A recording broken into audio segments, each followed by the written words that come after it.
Schelling, Friedrich Wilhelm Joseph, born in 1775, died in 1854, is a German philosopher, the third, in point of time, of the famous classical German idealists, after Kant and Fichte.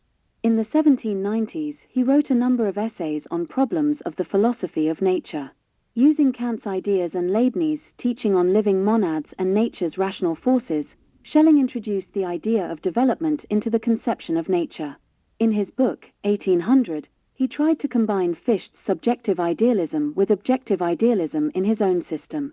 According to Schelling, philosophy must supply answers to two questions: how does the development of unconscious spiritual nature lead to the birth of consciousness? And, inversely, how does consciousness, being only a subject per se, become an object?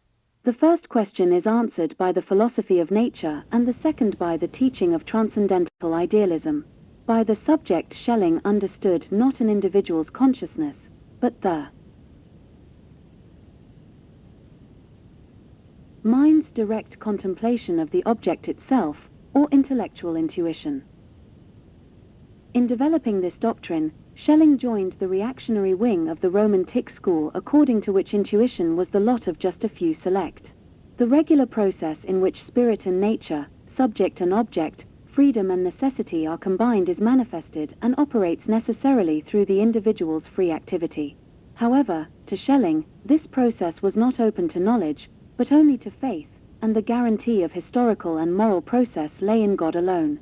Schelling's doctrine, conceived as dialectic of necessity and freedom in history but developed on the basis of idealism and mysticism, in fact wounded up as fatalism by denying any historical provision. From his philosophy of nature and the system of transcendental idealism, Schelling came over to philosophy of identity, a new form of objective idealism. The idea of identity of object and subject became the central problem of Schelling's teaching. The law of identity of the indivisible mind and itself was proclaimed the supreme law. Schelling's teaching of freedom was further developed in his book, 1809. Like Fichte, Schelling understood freedom as recognized necessity and viewed it not as an individual's heroic deed, but as an achievement of society. However, contrary to this view, Schelling mystified the problem of freedom by associating it with the problem of evil in the world. The ultimate root of freedom was declared to be a purely personal principle, its source transcending into the other world. From about 1815, Schelling entered his new, and final, evolutionary phase, the mystical philosophy of mythology and revelation. His teaching of that period was marked by the extremely magnified mystical elements in his world outlook. He then smeared any philosophy based on reason, counterposing to it a philosophy of revelation, which seeks the truth beyond the boundaries of reason, in religious experience. Schelling's open propaganda of his philosophy of revelation failed.